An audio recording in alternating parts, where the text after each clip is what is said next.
Alhamdulillahi Rabbil Alameen, As-salatu was-salamu ala khatimin nabiyyin wa ala alihi wa sahbihi ajma'in, amma ba'd, fa'auzu billahi minash shaitanir rajeem, bismillahir rahmanir rahim. Qala Allahu ta'ala fi Surah Al-Maeda, لقد كفر الذين قالوا إن الله ثالث ثلاثة وما من إله إلا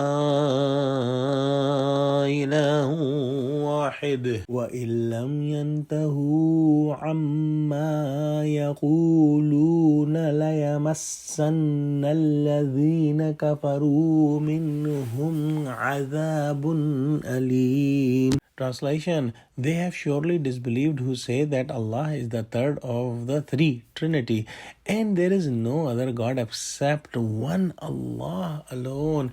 And if they do not desist from what they say, then a painful punishment will fall on such disbeliever.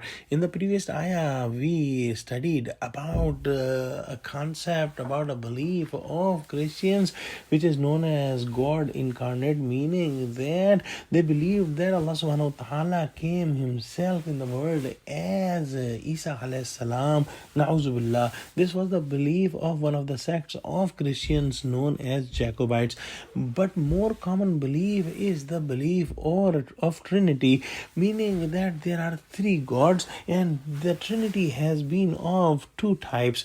One is God the Father, God the Mother, and God the Son, meaning that Allah subhanahu wa ta'ala, Maryam alayhi salam, and Isa alayhi salam. It is the older one, and a similar Trinity was common at the time of pharaohs in Egypt, and they changed it to this Trinity so that the more and more people can become Christian and accept Christianity in Egypt. And the Trinity is the one in which Maryam alayhi salam is taken out and the Holy Ghost is included in the Trinity, meaning God the Father, God the Son, and God the Holy Ghost. Allah subhanahu wa ta'ala says in this ayah what we recited, that the only one belief that is acceptable to Allah subhanahu wa ta'ala is of pure tawheed, meaning Allah is the only one God and there is no deity of worship except Allah subhanahu wa ta'ala. And those people who will stick to the belief of polytheism and shirk, Allah subhanahu wa ta'ala will give them a painful punishment.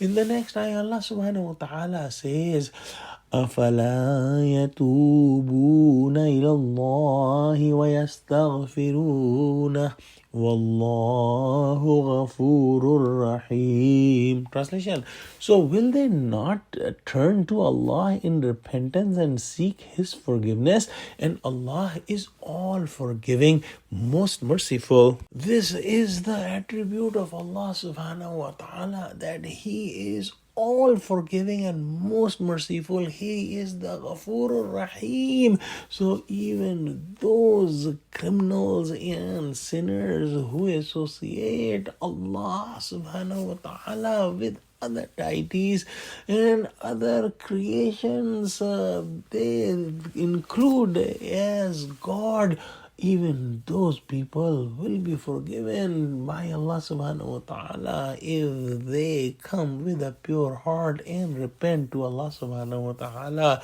And this is the height of the mercifulness and forgiveness. And Allah subhanahu wa ta'ala indeed is Ghafurur Rahim. Let's pray that Allah subhanahu wa ta'ala give us true understanding of Islam and make us among those who have pure tawheed. Ameen. Wa akhiru da'wana alhamdulillahi rabbil alameen. Wassalamu alaikum wa rahmatullahi wa barakatuhu.